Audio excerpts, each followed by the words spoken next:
প্রিয় ভিউয়ার্স, আসসালামু আলাইকুম। আশা করছি সবাই ভালো আছেন। আলহামদুলিল্লাহ আমিও ভালো আছি।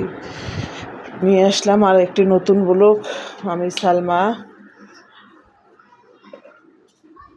SM সালমা ব্লগ থেকে। তো আবারও ফিরে আসলাম আপনাদের মাঝে নতুন আরেকটি ব্লগ নিয়ে। তো এই ব্লগটি শুরু করেছি আমি রাত্র থেকে, সন্ধ্যা থেকে আর কি। আমার ছেলেরা এই বড় ছেলে ও এইসব জিনিস পছন্দ করে খুব। মুড়ি মাখানো, চানাচুর দিয়ে মুড়ি মাখাবে, তো কেটে মাখিয়ে দিলাম, পেস্টে দিলাম না, কারণ এটা দিয়ে গন্ধ আসবে, নামাজ পড়তে গেলে ফেরেশতা থাকবে না, এই জন্য। আসলে সংসার অনেক কঠিন জিনিস। সংসার সহজ কোনো জিনিস নয়। সংসার চালানো একটা কঠিন জিনিস, সেটা পুরুষের পক্ষে বলেন, মহিলাদের পক্ষে বলেন। পুরুষের পক্ষে সে টাকা দিয়ে হেল্প করে, সেই টাকাটা ইনকাম করতে অনেক কষ্ট হয়, কারণ বর্তমান দ্রব্যমূল্যের দাম এতই বাড়তি যে মানুষ খেয়ে পরে বেঁচে থাকবে কীভাবে সেই চিন্তায় অস্থির। তো মানুষের দ্রব্যমূল্যের দাম উগ্রগতির কারণেও অনেক দাম, আসলে বলে আর কি শেষ করা যাবে না। তো তারপর বাচ্চাদের খরচ, লেখাপড়ার খরচ, এগুলো জোগাতে ছেলে মানুষের অনেক কষ্ট হয়। আর মেয়েদের সংসারে কাজ করে স্বামীকে ভালো রাখতে হয়, সন্তানকে ভালো রাখতে হয়। আপনি যতটাই অসুস্থ থাকবেন না কেন, আপনার সন্তান, আপনার হাজব্যান্ড যদি অসুস্থ হয়, আপনি সেখান থেকে উঠে তারপর তাদের সেবা করতে হবে। এটাই নিয়ম, আসলে এটা হয়ে আসছে, এটা করতে হয়। আসলে মহিলারা ধৈর্যশীল, এরা বসে থাকতে পারে না। আসলেই মহিলারা ধৈর্যশীল, এটা পুরুষ মানুষ হইলে হয়তো বা এতটা ধৈর্যশীল হতো না। কারণ পুরুষেরা দেখেন যে কোনো একটা কাজ করে অফিসে, আর মহিলাদের সকালে ঘুম থেকে উঠতেই হয় সংসার চিন্তা নিয়ে। আজকে কি রান্না হবে, আজকে কি রান্না করব, কোন ছেলে কোনটা খায়, স্বামী কি খাইতে পছন্দ করে, বাচ্চারা কি খাইতে পছন্দ করে। অনেকের ঘরে তো আমার ঘরে পোলাও রান্না করলে খিচুড়ি রান্না করতে হয়, কারণ আমার ঘরে সবাই এক জিনিস খায় না। কেউ পরাটা খাবে সেদ্ধ ইসের সেদ্ধ আটার, আবার কেউ খাবে না সেদ্ধ আটারটা গলায় বাজে।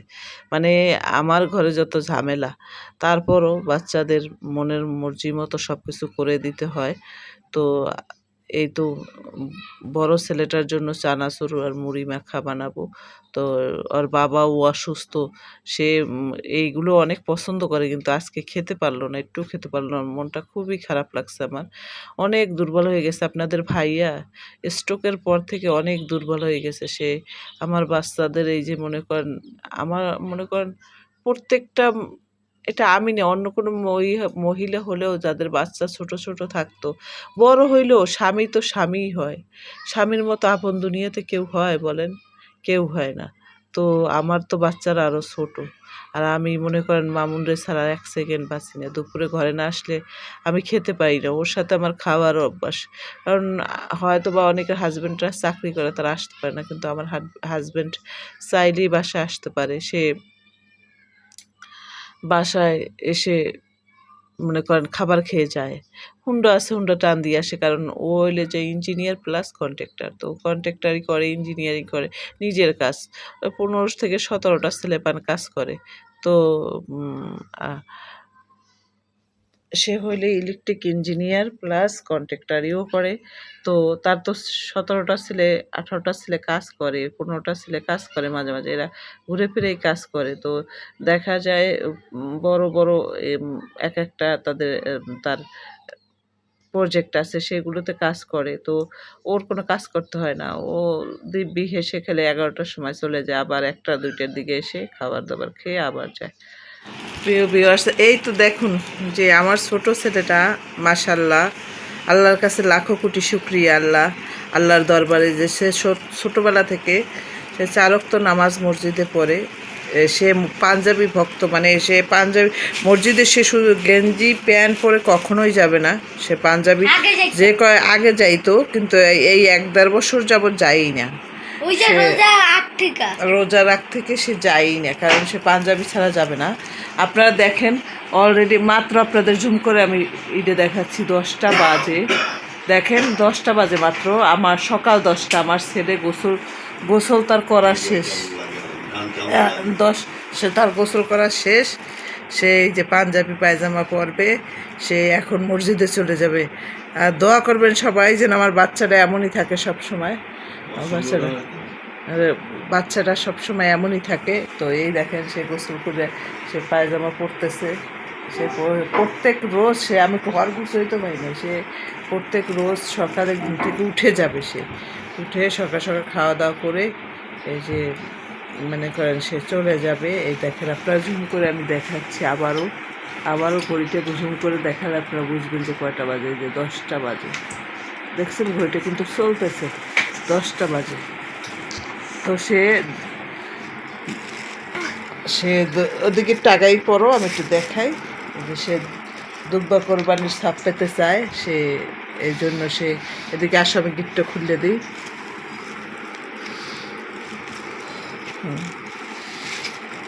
যে সে আল্লাহ নাম নিয়ে সে এখন যাবে মসজিদে, মসজিদ পরিষ্কার করবে, মুয়াজ্জেমের সাথে সে কাজ করবে এখন মসজিদে গিয়ে।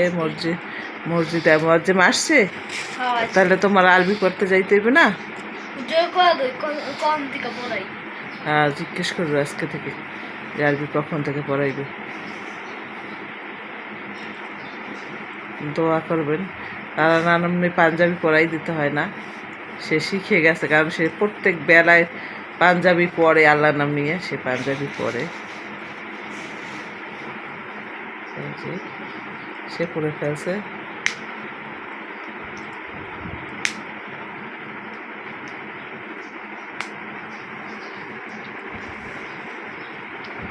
মানে সবাই মাশাল্লাহ বলবেন। এই যে সে রেডি, সে এখন আতর দেবে, টুপি পরবে, পাগড়ি পরবে। এই যে সে পাগড়ি পরবে। এই গরমে পাগড়ি না পরলেও তো পারতা। মসজিদে এসি চলে? তুমি এসির নিচেই থাকো বাজান, উপরুট্টু না, গরম প্রচুর।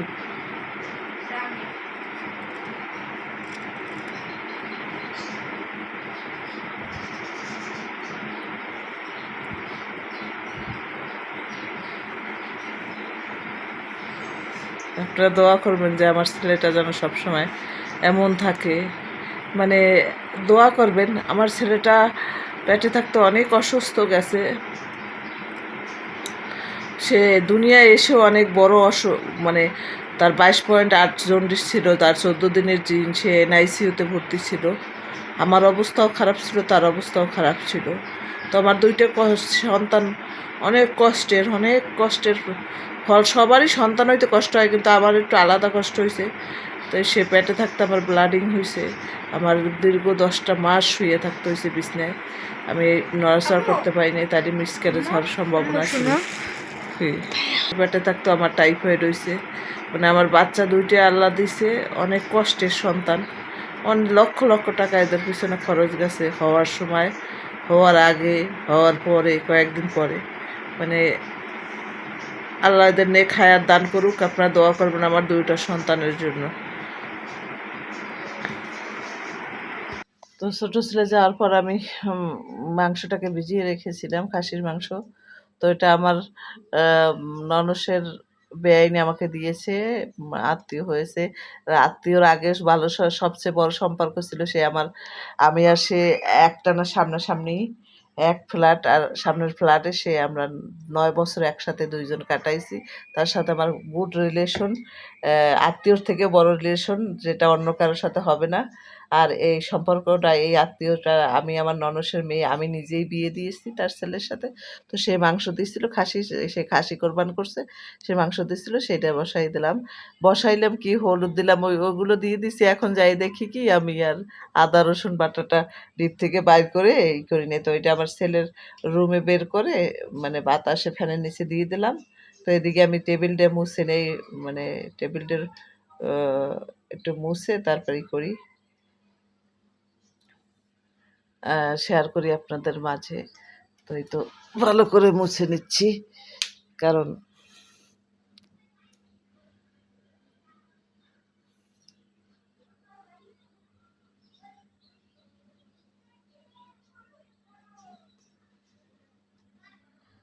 এটা মোছা শেষ হলে আমি চলে যাব, মানে আজকে একটু ডিপ ক্লিন করব, তো সবকিছু মুছে নিচ্ছি। তো এই তো মনে করেন এগুলো মোছাই থাকে, তারপরে একটা মোছা দিয়ে যাই, সবকিছু গুছিয়ে যাই। কারণ ছেলেরা সারাদিন বসে, আমি কতবার যে আমি সোফা ঠিক করি কেউ বলতে পারবে না, মানে সবকিছু।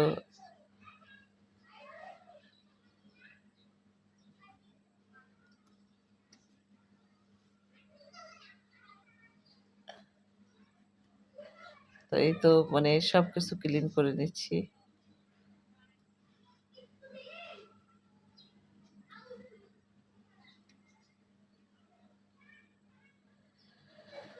আসলে এগুলো ডিপ ক্লিন করতে মানে ঈদ গেল, তারপর মাঝে তারপর মুছছি একবার। তো সেগুলো শেয়ার করা হয়নি। একই কাজ কতবার শেয়ার করব এইজন্য। তো আজকে আবার একটু শেয়ার করলাম। মানে কাজ করা শেয়ার করে।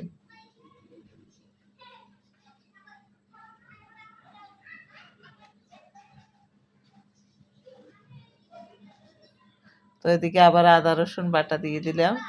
আদা রসুন বাটা দিয়ে অনেকে এটা হাতে, আমি সবসময়ই মাংস হাতে মাখাই, হাতে মাখিয়ে বসিয়ে দিই। তেলটাও দিয়ে দিয়েছিলাম। বেশি তেল দেব না, কারণ চর্বি আছে। বেশি তেল দিলে হবে না। তো মাংসটা অনেক মজা হয়েছিল। এই যে তেলটা দিয়ে নিচ্ছি। তো এখন বসিয়ে দেবো, না হয় আপনাদের ভাইয়ে এমনিতে লেট করে খেতে পারবে, কিন্তু শুক্রবার দিন সে নামাজ পড়ে আসলেই সাথে সাথে তাকে খাবার দিতে হবে। তো আমি পটলটা ভেজে নিয়ে এসেছি, পটল ভাজছি। মানে কুচিয়ে পটলটা ভেজে নিয়েছি। আর পেঁয়াজ আমি একটু বড় বড় করে কেটে দিয়েছি। লবণটা দিয়ে একটু হালকা দিয়ে দিলাম। তো